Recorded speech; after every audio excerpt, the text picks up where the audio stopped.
ഈ പാലൂട്ടുന്ന അമ്മമാര് ഒഴിവാക്കേണ്ട കുറച്ച് ഭക്ഷണ സാധനങ്ങളുണ്ടല്ലോ, അതെന്തൊക്കെയാണ്? നല്ലൊരു ചോദ്യമാണ്. പാലൂട്ടുന്ന അമ്മമാർ എപ്പോഴും ഹൈഡ്രേറ്റഡ് ആയിട്ടിരിക്കണം. പക്ഷെ അതൊരിക്കലും കാർബണേറ്റഡ് ഡ്രിങ്ക്സ് കഴിച്ചാവരുത്. ഇപ്പോൾ നമ്മൾ കടയിൽ നിന്ന് കിട്ടുന്ന സോഡ, മറ്റു പാനീയങ്ങൾ, അതെല്ലാം മാക്സിമം നിങ്ങൾ ഒഴിവാക്കണം. രണ്ടാമതായിട്ട് പ്രോട്ടീൻ റിച്ച് ആയിട്ടുള്ള ഭക്ഷണങ്ങൾ ആഡ് ചെയ്യണമെന്നാണ്. പക്ഷെ അത് നമ്മൾ നോൺ വെജിൻ്റെ കാര്യത്തിലാണെങ്കിൽ ഫ്രൈഡ് ആയിട്ടുള്ള ഐറ്റംസ് നിങ്ങൾ ഒഴിവാക്കുക. ഇനിയിപ്പോൾ നിങ്ങൾക്ക് നോൺ വെജ് കഴിക്കണമെന്നുണ്ടെങ്കിൽ തന്നെ അത് കറി വെച്ചോ സൂപ്പായിട്ടോ നിങ്ങൾക്ക് കഴിക്കാം. മത്സ്യങ്ങളുടെ കാര്യങ്ങളാണെങ്കിൽ ചെറുമീനുകൾ നിങ്ങൾക്ക് അതിൻ്റെ അകത്ത് ആഡ് ചെയ്യാം.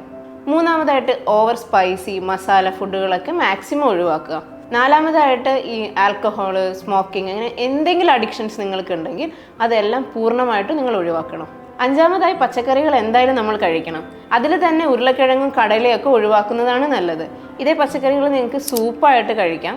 സൂപ്പായിട്ട് കഴിക്കാനുള്ള ഗുണം എന്ന് വെച്ചാൽ നിങ്ങൾക്ക് ഹൈഡ്രേഷൻ മെയിൻറ്റെയിൻ ചെയ്യാൻ പറ്റും. നിങ്ങൾക്കൊരു പ്രോട്ടീൻ റിച്ച് ആയിട്ടുള്ളൊരു മീൽ കൂടിയായിരിക്കും.